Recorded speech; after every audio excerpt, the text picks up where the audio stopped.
Ladies and gentlemen, we're happy to have him here at the Icehouse. Please welcome Mr. Hal Sparks, everybody. Hal Sparks.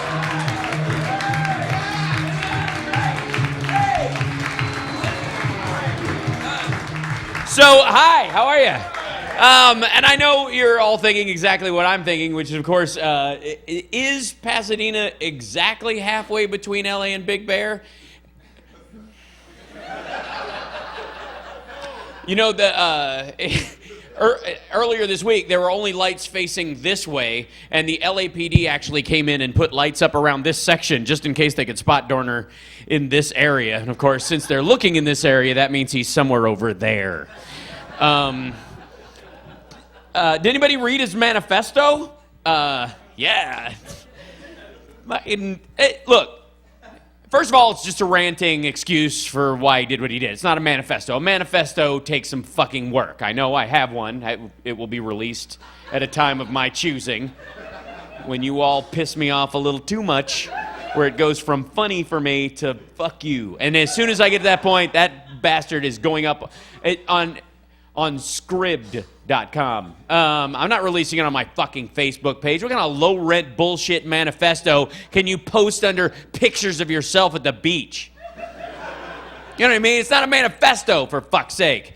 Manifesto, as we all know, thank you, Ted Kaczynski, should be a ratty leaf paper, loosely bound, lightly stained, crinkled around the edges with lots of, you've typed it once and you're not going to fucking type it again. So all the mistakes have been scratched out with weird, not even full pens, just shit you took from a bank you chickened out from robbing, and broken pencils you found in like in a rental car glove box when you were going by your victim's house, and you just, like, page 9 has a booger on it because you ran out of things to mark your place when you were rereading it, and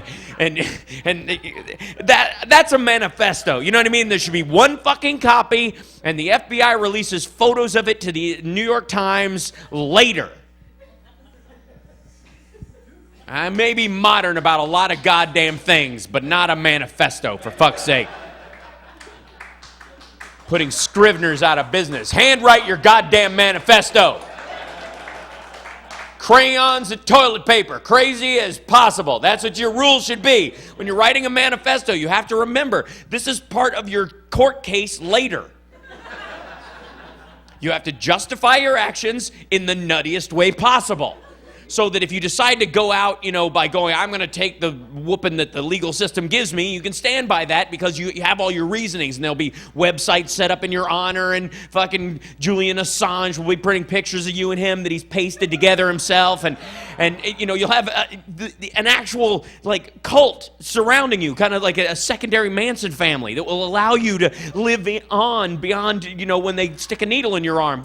Or this is how I prove I'm fucking nuts. So my manifesto will be written over all my old homework that my mother kept in feces. And I think I figured out how to do it, which is not my own. I'm not that sick. A dog that I beat to death, apparently, because that's the rule now with that, like, Jimmy Lee Dykes dude who had the 5-year-old in the little place. And yeah, remember that like a fucking week ago? Nobody cared. 7 days he had a 5-year-old in the basement. The kid falls down a well. We all can't stand. The TV is on 24/7. I can't fucking sleep. Will they get the boy out of the well? This clumsy little fucker who wandered off away from his family, natural selection at its finest. He fell down a well. We got to make a new one because that one was broken.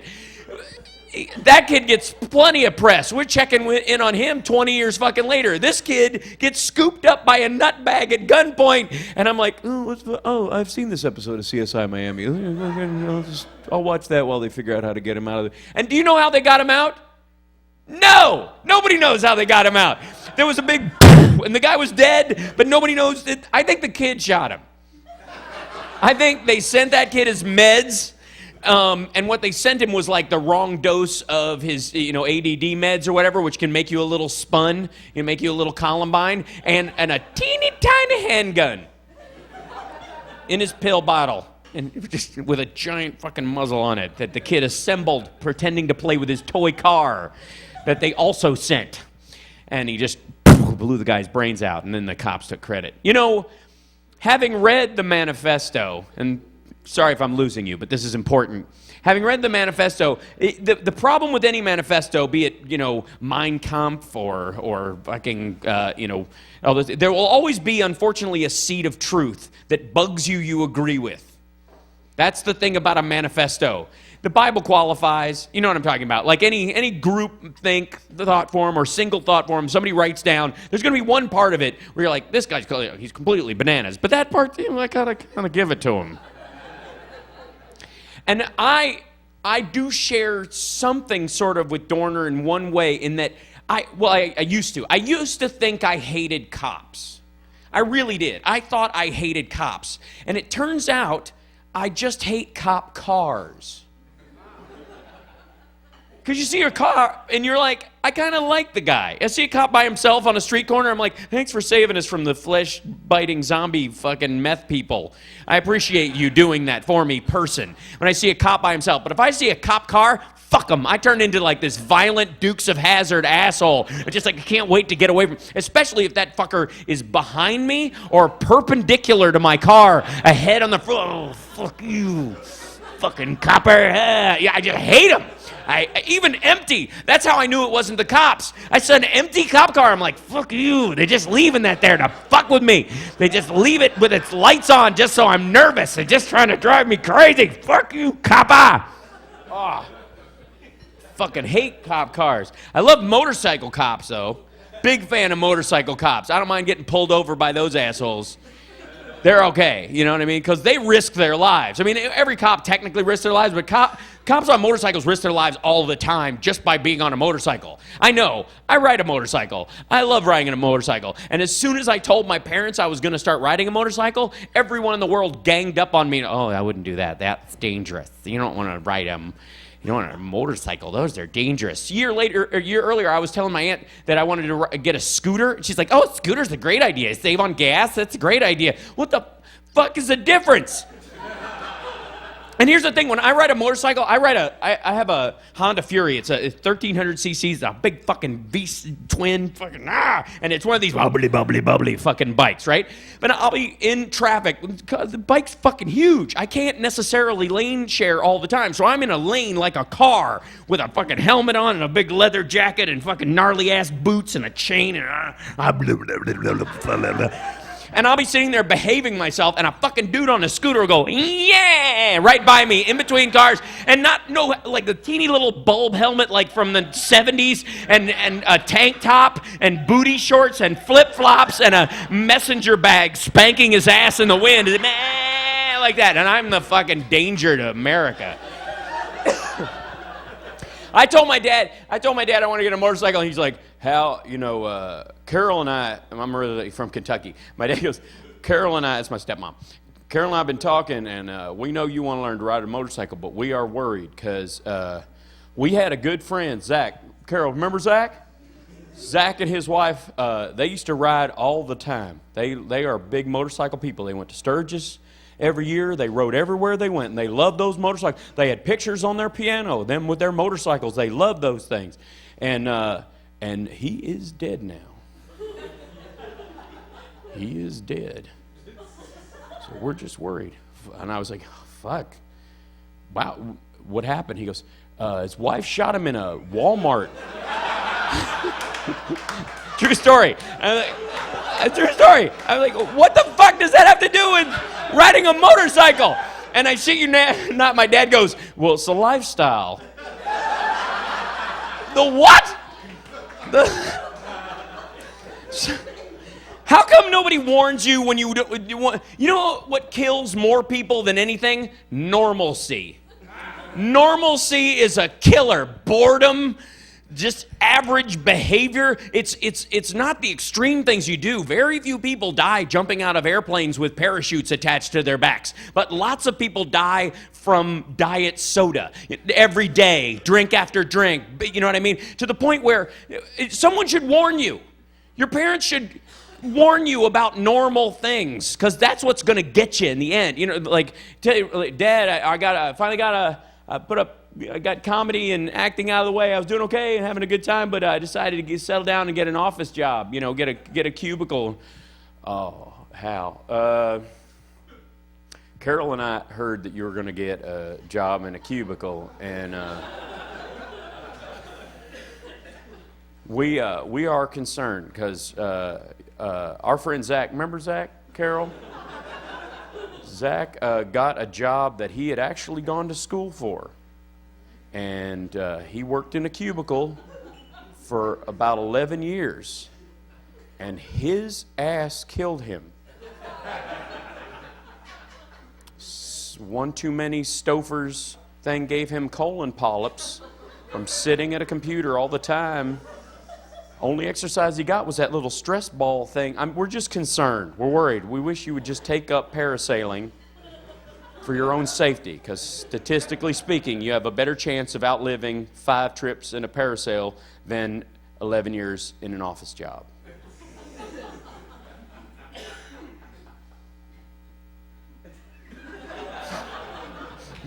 That's true. I mean, arguably, we're going to hear a lot about statistics over the next fucking 35 years before it stops mattering, because they'll be able to replicate our brains and we won't fear death anymore. But up until that point,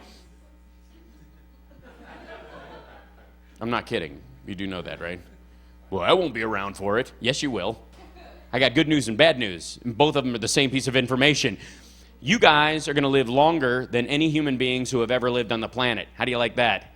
If you live 10 more years in America, in a first world country like America, or the Netherlands, or Canada even, Japan, in the next 10 years, human beings are expected to have a life expectancy of 250 years. Within a decade, 250, I know, you tell people that, like, oh, I wouldn't want to live to be 250. I wouldn't want to, I would, so I can tell an 80-year-old to shut the fuck up, kid. You don't know anything, fucking 80-year-olds. Where's your dad? Fucking, I can't even go to Vegas anymore, all the goddamn 80-year-olds. We got to raise the drinking age on these assholes. You need to be 171. You'll know a goddamn thing or two. Fucking 80-year-old. It's true. 250 years. It won't all happen at once.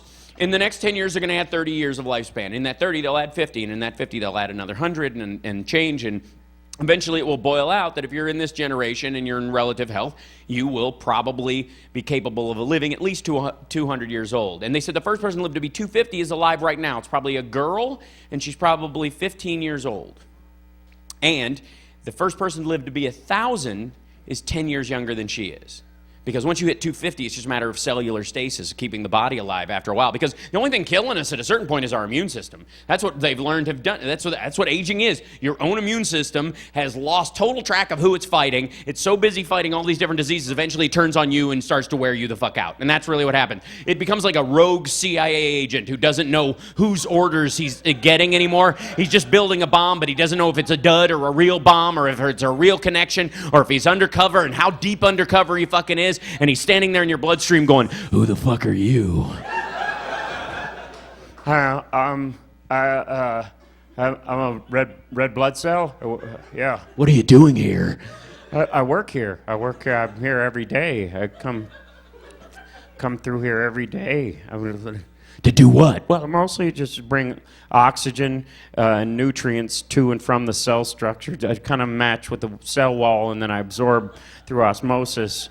Either I deposit oxygen, then I'll take waste materials and to who? Well, whoever. I don't have a direct connection. It's just any of the cells in the general. Where do you work? In the knuckle, mostly. Been a lot of us who are supposed to work in the knuckle have not been showing up for work lately and stuff, and I didn't trust him. That's what osteoarthritis is. Your fucking white blood cells and your red blood cells don't ever make it to work because your immune system kills them. So eventually they're going to fix it.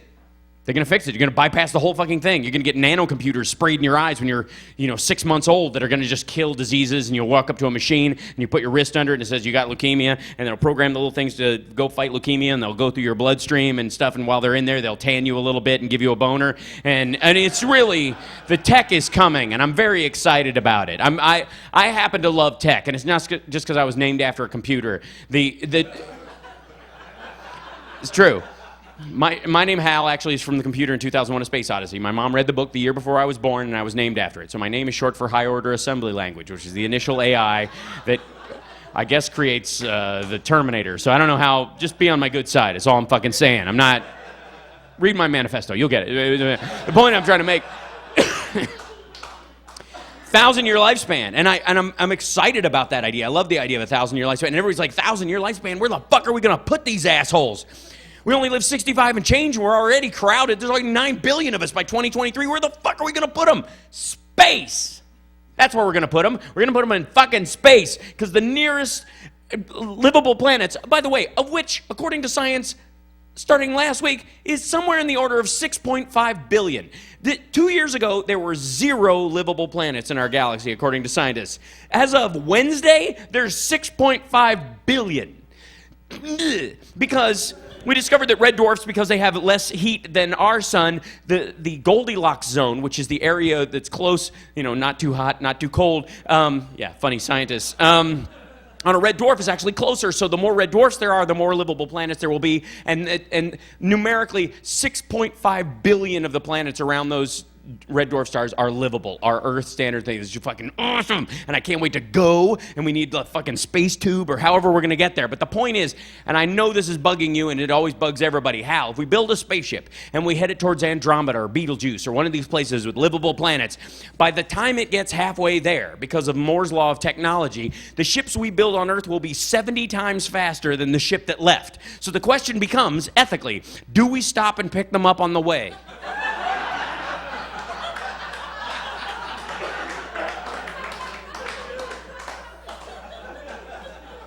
And that is true mathematically no matter when you leave. If you leave now or you wait 200 years, the ships that are built will be 70 times faster than the one that left, no matter how fucking fast it is, which means it is inevitable. In the future of humanity, at some point in our future, there will be a human being or some composite version genetically of the two sexes. We're going to work that shit out later. But they will be staring out the bay window of the pinnacle of human evolutionary science and watching this happen. You fuckers!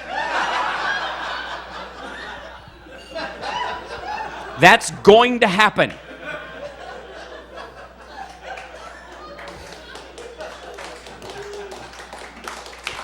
Where else can you hear the jokes of tomorrow today?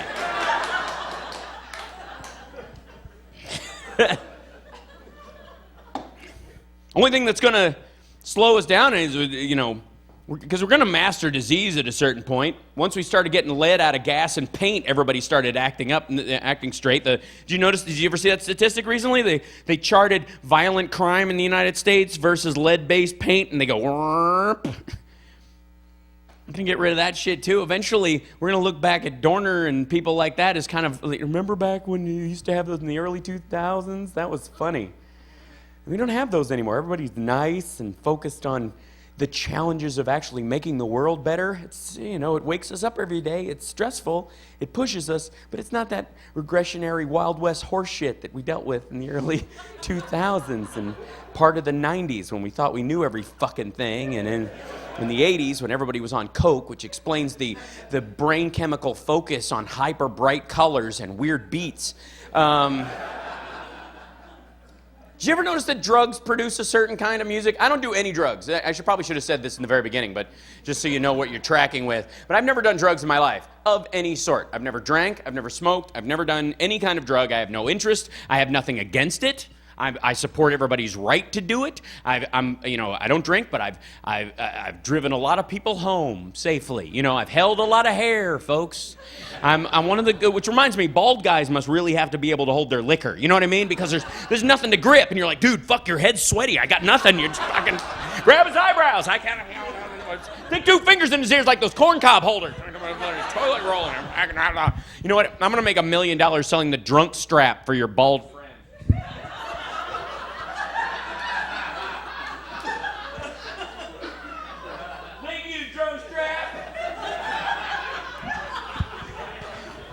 But I don't drink. I don't do any drugs. I have no interest. But I have noticed that there seems to be a tendency that drugs produce a certain kind of music stylistically once you enter them into the human system. Pot creates the same kind of fucking music. all the time. You add acid to a musician, you get the Beatles, the later Beatles. You add pot, everybody eventually starts playing with a steel drum. I don't know. I don't know what it is. I think it's at a certain point that drugs are like a symbiote organism or a parasite or a worm that just takes over your nervous system and goes, this is the song I like to hear. And it's a living plant that kind of grows in there. But clearly cocaine was a hyperchemical version of of drugs, so it wasn't natural. So what it created was sort of an unnatural fixation on weird colors that were off the spectrum. And so big billowy clothes that are bright yellow and green and the go-go's. You know what I mean? Like there's an angular sunglasses that are pointy and tall hair, like with the... Never mind. Anyways, the point I'm trying to make is that I think we're just a delivery system for drugs, not the other way around. It's like you're just a human bong and you don't know it yet. It'll all be in my manifesto. Just read the early versions, where I still had hope. The later one's just going to be so, hack. You know what I mean? It's like, like every band has when they put their second manifesto out, their second album, it's not as good. The third one, they might really find who they are. Metallica, Ride the Lightning. See what I mean? That was the one exception, where Master of Puppets really was their delivery system. I'm sorry, whenever the Grammys come up, I get a big Metallica chip on my shoulder because Jethro Tull fucking beat them for the Grammy in heavy metal in 1991 when the Black Album came. What the fuck is going on? I'm sorry. I'm still mad about that. Like, how do you give an award for best art? I get runners. I really do. I get okay, we got to get from this line to that line. Whoever gets there first wins. It's easy to measure. 2.4 seconds, 2.4 seconds. He wins. You know what I mean? That I get. It's dumb, and it's really just a way to pick genetic winners in the old world, where we would go, who's the big meatiest guy who can outthink the other guy and run the farthest? You get to fuck all the chicks for like a week. Because we let all the soft fuckers have sex with them. Every time the Vikings show up, they kick our ass. So we need games. That's what sport was for. Pick the genetic winners in an open way where we all agree with them and then throw our women to them because they won't fuck them otherwise. They're too thick-browed. And those guys have no social skills whatsoever. They're all wife beaters and weird fuckers and have control issues, closet homosexual. There's all kinds of stuff they're carrying around. They're just socially not going to make it. So just let them win something, have an award, and the chicks that like shiny awards will go, fuck him. Sure, I can have a baby with that big pituitary case. And that way if the Vikings show up, our kids can beat the fuck out of them. Because right now we're just kind of slim and in togas and we barf too much. And it's... All right. It's a theory, but I think it stands up. But I get that. I get A to B, you got there first, here's your award, you are the winner. We know you're the winner, we established you're the winner, everybody fucking saw it. We have a picture of your hair wisping up as you cross the finish line before the other fucking guy, and if you'd have had a haircut, you'd have lost, but you didn't, and that's smart, and... Shouldn't they, at a certain point, though, in the Olympics, if it's point something, just give them all fucking gold medals because they can all outrun all of us. I mean, ultimately, let's say there's a tsunami or a volcano or whatever, those guys are going to win in the abstract. You know what I mean? One guy might have a singed heel, but we're all dead meat. They're well far down the road. But I don't get how you give an award for best song. I just don't get it. First of all, because none of the people I like ever get awards. Ever. And all we seem to do now is give an award for, well, it must be the best R&B record. It sold the most. Well, that's a great standard. Did they know about these other 47 albums? No, they had no idea. Didn't have the P&A budget for that. People had no idea that album was even put out, yeah. You couldn't even buy it. I mean, it's on iTunes, it's there, but nobody knows it's there. How would you know it's there? No, there's not an enormous corporate structure to pay so that everybody knows that it's there to buy it all at once. And granted, they bought it over 40 years, and they bought way more of that album, and this album came and went in a matter of 6 weeks, but still it won. So, the Oscars. Do you watch the Oscars? Do you really? I'm sorry, the Academy Awards. They had to stop calling it the Oscars because of the $6 Million Man. But it's aged the room. It's like 4 people. I get it, Oscar Goldman, because he was a gold man. Isn't it? Never mind, all right. I can't fucking stand the Oscar. I like Golden Globe's kind of cute. It's funny. It's like it's the nobody gives a fuck award. You know what I mean? Like, let's give one out for a TV show and a movie and a song and a juggler. I don't give a shit. It's like 3rd grade. Everybody gets a statue. Yay! Golden Globes.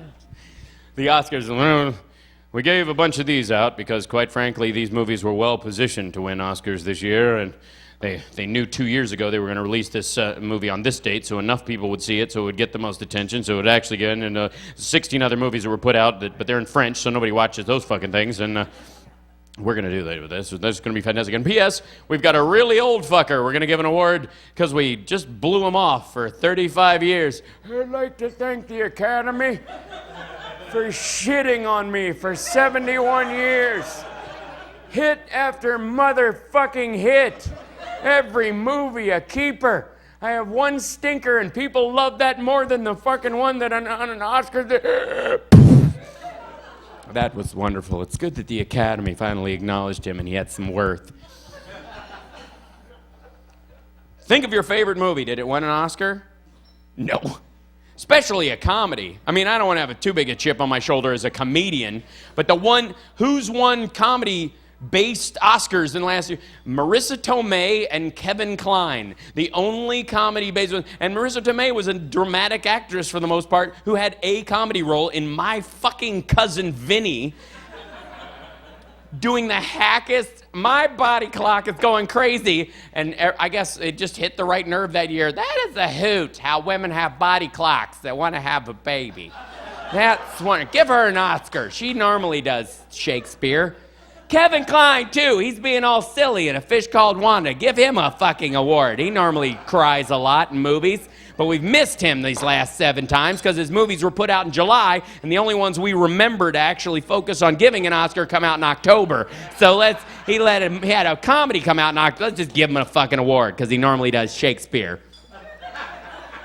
What about Eddie Murphy? He played 6 characters in the same fucking thing, and all at once talking to himself, and at certain times you find yourself totally lost in the fact that there's nobody else there, and he was talking to an empty room. Or Jeff Goldblum was fucking talking to a tennis ball most of his career because there's no dinosaurs or flies and that become men or whatever. So this guy has done his Independence Day. The dude's fucking acting with a tennis ball. You should get an award for that. I know it's a sci-fi movie. I know that it's not the kind of movie that gets a fucking award, but there's nothing.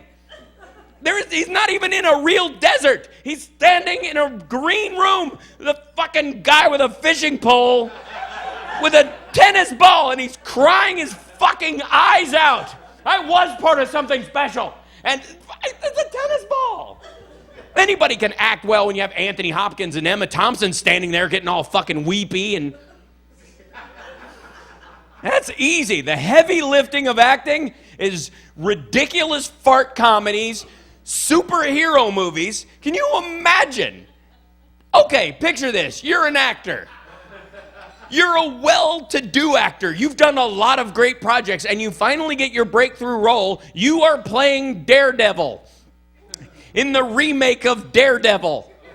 And they're actually putting some movie money behind it this time. And they've got a real writer, and they put a script together. And you have a big, enormous, Shakespearean-level dramatic scene with the woman that you love who's just been killed by a villain who has horns, but fuck it. She's dying as much as any other woman in a movie where a woman died so the guy could look cool has ever died in front of you, but you are wearing a giant red outfit with little horns, and you have a tail and spiked shoes, and you're supposed to be blind, and a tear comes out from underneath your big red mask. That's work. That takes fucking work. Because when you're shooting a superhero movie, there's no bunch of people sitting around going, oh, this is a merchant diary film, and today Sir Anthony Hopkins will be crying, so we will have silence on the set. We've had a meeting about this for weeks. This scene will be shot for 2 days in the study room, which we have built for several camera angles. All the cameras will be housed in insulated boxes so that the sound of the shutter will not interfere with Sir Anthony Hopkins' weeping moment as he comes to terms with the fact that he is becoming old. And that his poetry does not have the relevance it once had, as he reads back over the works of his youth and finds that the soul of man can never relive the moments lost. There's none of that. This is you're doing it on a street corner, because that's where superheroes' girlfriends die. And every time you kneel over to go, Claire! No! A fucking carload of teenagers drives by. Hey, fuck you! This is awesome! Daredevil dickhead! Wolverine rules! Shut up! That's a goddamn job. Anybody can cry in the same goddamn play every night. You know exactly where the crying part comes. You say, I'll never be home again, and I start crying. Wednesday, Thursday, Friday at 7:30. Friday, Saturday, and Sunday at 7:30 and 9:30. I will cry about 9:47 on Friday, Saturday, and Sunday, and I will cry at about 7:52, because those audiences are slower on the uptake, on Thursday, Friday, Saturday. Got that? Yeah. Cool. What about you? I don't know. I might not cry all the time. That's an interesting choice. Never know when a reviewer's going to be there. I would time my cry if I was you. Yes, it's a good point. I will be dressed as a gargoyle, though, because we are doing the play version of Gargoyle. Super Gargoyle, the musical. That's work. Will Super Gargoyle the musical ever get a fucking Oscar? No.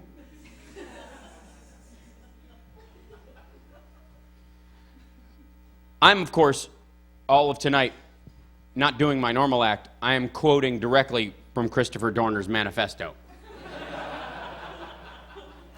If you would like to hear or see any of it again, of course, you can just go to his Facebook page and read it. I memorized it earlier today. He's a big fan of Daredevil.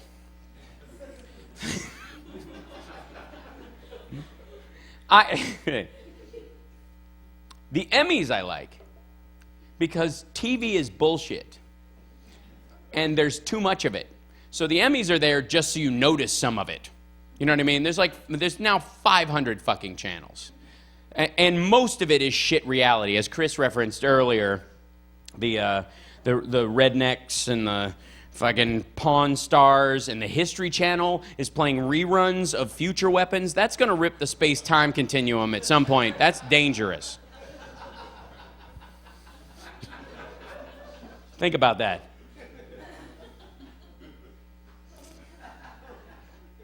I think you need a time machine to shoot that fucking show. And not that Looper bullshit. Don't get me started. God damn it. Fuck you. For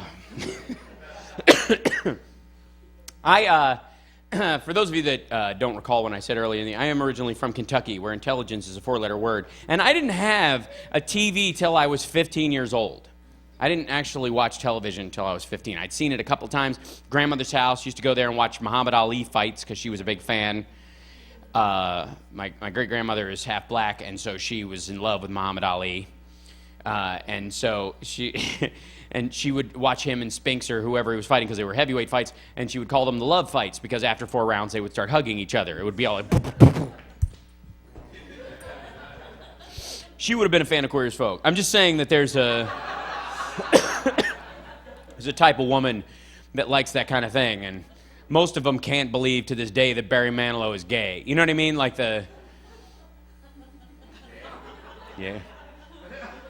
Yes. Well, no, I take that back. He is not gay. He is not gay. His boyfriend is, luckily. because that would be really awkward.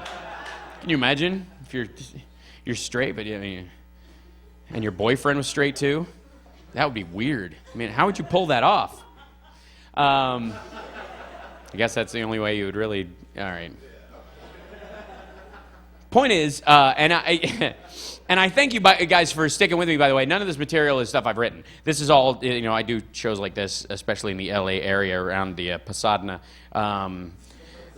to experiment on you. That's quite frankly what's going on here, and I think that's a valuable goal for an artist to have. But I am taping tonight, so I'm going to release this as an album and call it Fuck You Grammys and hopefully win next year. So, yeah. Yeah, and which I won't because the Dorner material will already be played out by then, and he'll have his own reality show he'll be on. Actually, my guess is he'd be probably a Fox commentator. That'll be my guess, if Oliver North is any indication. I think he'll get to wear his uniform and... Is there a single picture of that motherfucker where he isn't happy? He's the happiest. At least Ted Kaczynski had the decency to look like a crazy motherfucker. Every picture of Ted Kaczynski, ratty beard with a fucking weevil in it, bugs, ticks crawling in his, leading him like fucking Manson. They try. Dormer's like a fucking. Getting ready to surprise the shit out of some people. Oh, now who do you trust? Hello. Clack, clack.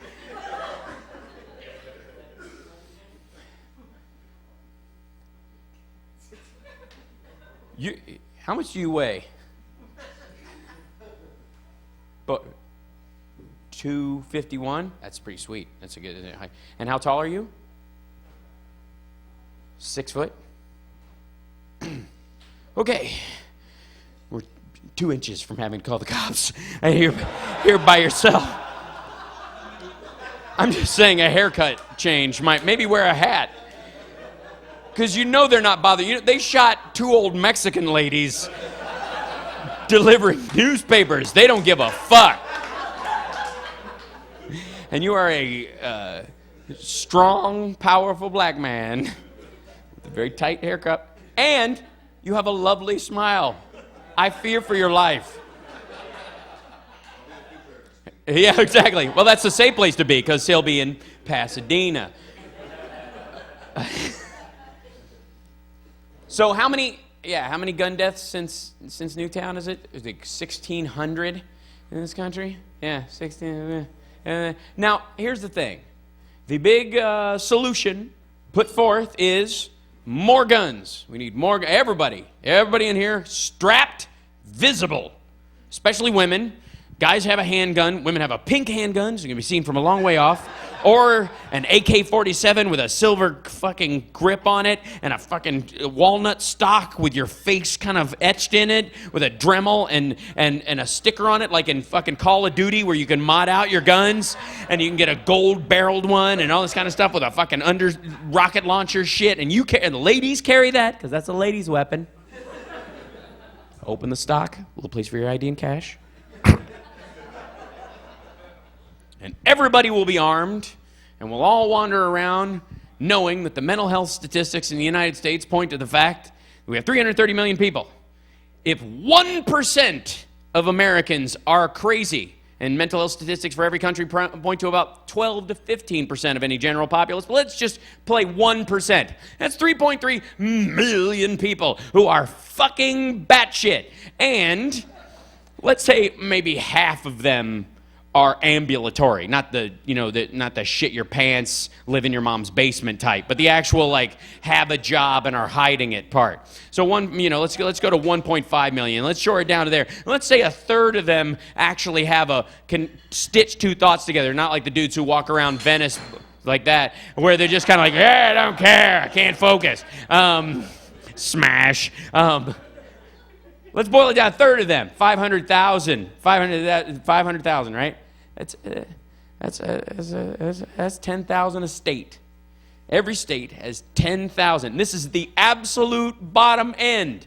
The smallest possible number of violent, capable, crazy people is 10,000 per state. Yeah, minimum. Of those 10,000, let's say half of them have already blown their mom to pieces or set fire to their fucking school or whatever. So so they were born, now it's got 5,000 per state. In a state like California, which is twice as big, we probably have more of them than, let's say, Oklahoma, where they're kind of spread out, or in what I would call the nobody gives a fuck area. You can be as crazy as you want, shit-eater, skin-making nonsense, because nobody but the occasional dipshit hitchhiker comes across you anyways, and who misses them, honestly. If they had people who were worried about them, they wouldn't have left in the first place. Lampshade time. Went to high school in Chicago, which is where all the Wisconsin serial killers used to hunt, if you'll recall. Ed Gein, Jeffrey Dahmer. They all lived in Wisconsin, but they hunted in Chicago because that's where the crop is. And there's lots more of us, so you'll miss fewer of us. In a small town, there's 50 people. Suddenly there's 49. You're like, what the fuck happened to Dave? You know how many people go missing in Los Angeles every fucking year? And I don't mean the homeless people that are practice. I mean the ones they saved up for. The nurses and all that kind of stuff. And the serial killers, fuck serial killers. They don't actually scare me at all. The serial killers, quite frankly, are assholes. Most of them have very weak victims with their backs turned. I've yet to hear of a serial killer who's killing Marines head on. You know what I mean? There's a serial killer on the loose, and he apparently yells, "Raw!" and runs straight at a Marine with a knife in his teeth and fucks the guy to death. That guy scares me. The dude sneaking into a sorority house while everybody's napping and killing people while they're asleep, fuck him. I mean, he can say he's a predator, but he's really just a dick. But let's go down the number. Let's keep it down to where it's the absolute bare minimum, 1,000. 1,000 per state. There are 1,000 fucking crazy people. Fucking crazy, like meth head, skin-eating, fucking nutbag, rape, murder at the same time people. 1,000. There's at least. Okay, so a third of those are too old to do it anymore. They've retired.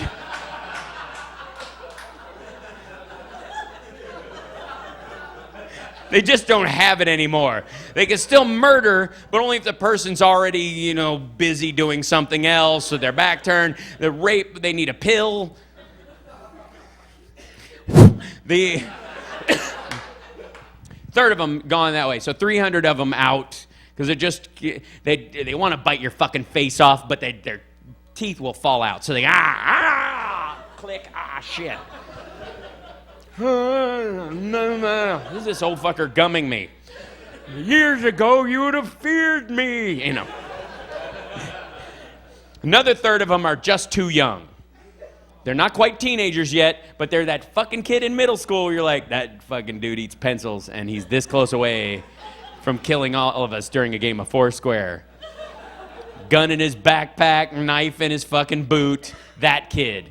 And I don't mean the fucking Columbine kind of kids where they all wore black just because they like Marilyn Manson. That's not a qualifier. You don't have to worry about those fuckers anymore because you can see them coming. They're nice enough to wear the garb. They're like all the followers of the Abrahamic traditions, Christianity, Judaism, and Islam. They wear clothing so you can see them coming. So you don't, oh, fuck, okay.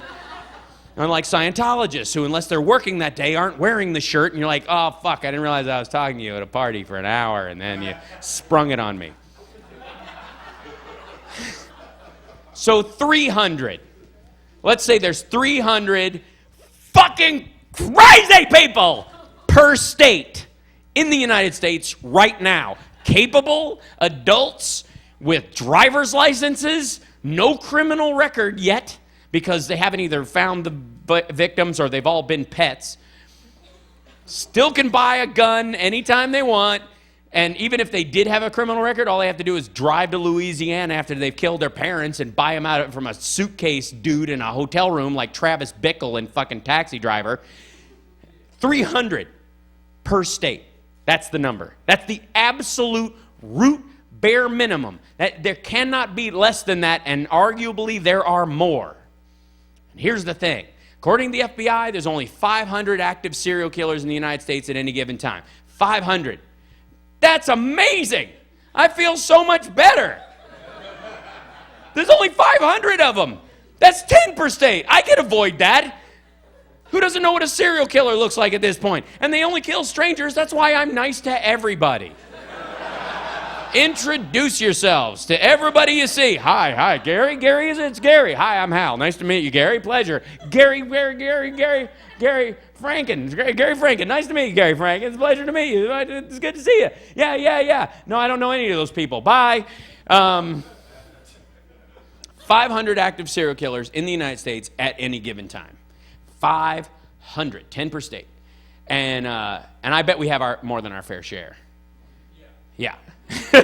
Some of them are at the show. They need a break too. You know who I feel bad for? Is this serial killer who, I mean, everything becomes a job eventually. I'm sure there are musicians who, when they started, fucking loved music, couldn't put their guitar down. And then after a few shitty places, after a while, they're like, I'm just walking through the hits.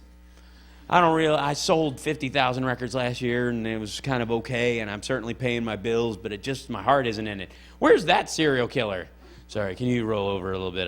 My MO is that I stab you in the back, and I just don't have just not feeling it tonight. Can you no? All right, what time do you think you'll be asleep? I'll be back. Well, I'm not going to leave. You'll call. I'll just wait here till you fall asleep. Well, I know you're nervous now, but you'll fall asleep eventually. You have to. Well, yeah, I suppose I would have to as well. I like this. Whichever one of us falls asleep first is dead. It's a whole new MO. I gotta think about that. That might be a whole. Really, dude? All right. Well. 1, 2, 3, 4, 5, and remove the eyeballs. All right. Nobody saw Manhunter? All right. I suppose I gotta leave you with something hopeful. I do have good news.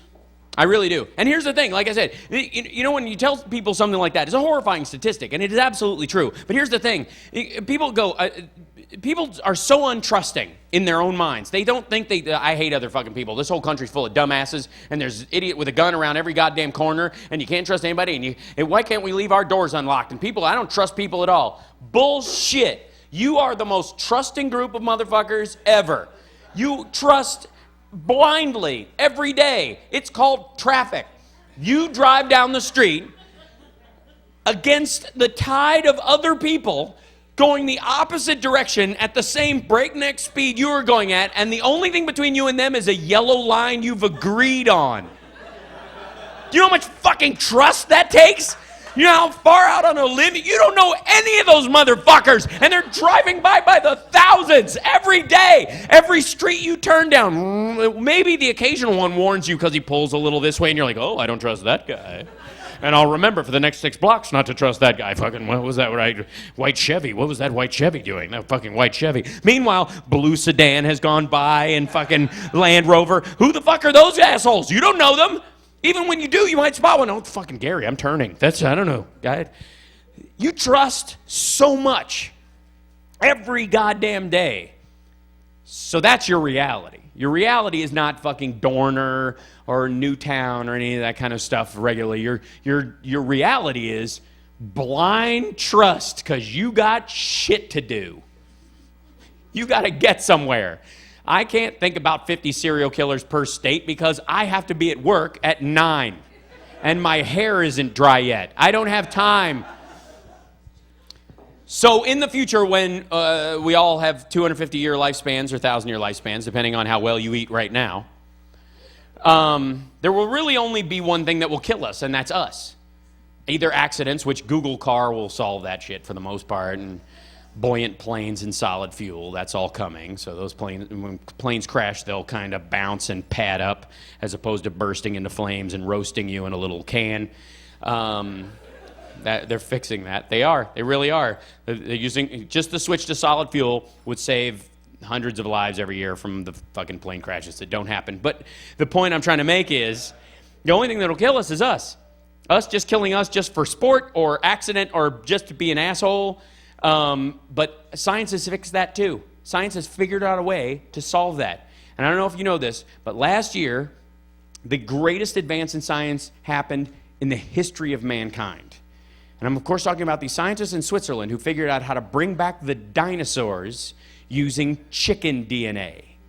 And in 12 years, they're going to have a full-size Tyrannosaurus Rex. It's already in process. There's a November issue of Wired magazine. There was a 2020 special on it last August. The discovery happened last May. They're already in process. They have eggs that they've x-rayed, and the beaks of these chickens have already started to square and form teeth. It's going to happen. They're going to go bigger and bigger embryos and bigger birds that will eventually produce these giant lizards. And I submit to you, ladies and gentlemen, this is exactly what we need. More than anything else, we need dinosaurs released into the public immediately, because nothing will bring us together as one human family faster than dinosaurs, because nobody gives a duck fuck what color you are, what language you speak, what religion you believe or don't believe, or what your gender is, or your sexual preference or lack thereof is. Nobody gives a fuck about any of that shit when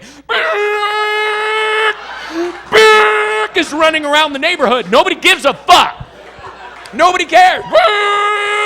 Just get in the mall. Run for your lives. There's a fucking dinosaur outside. Trust me. That will bring us together. So the Israeli-Palestinian conflict will end that very night. The minute they release dinosaurs, the fucking over. Hey, fuck you, Jew, and your bullshit. You keep shooting our kids. Well, you keep blowing up our buses. Well, you've got rockets and we've got rockets. Fuck! Get in the cave! Holy shit, run! Get over here! Wait, stop, don't move! He can't see you if you don't move.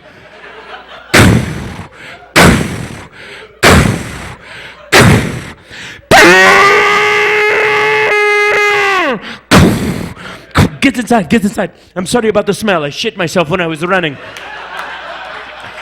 I know, I heard that too. I heard you shit yourself when you're scared, but I always thought that was an expression. You shit yourself, but you really do when you see something that big, you shit yourself. I don't know why. I think it was we were, primitive and we did not have clothing. It would make us slippery and less tasty. You know what I mean? Where you would shit yourself and get away. And then, I don't feel so bad about shitting myself, honestly. It's actually a smart plan. If I have to go to the car and get some food or a gun or something, I'm going to leave my pants here and just shit myself the whole way. Do you mind? No, I think that is a good idea. Wait, he's coming back.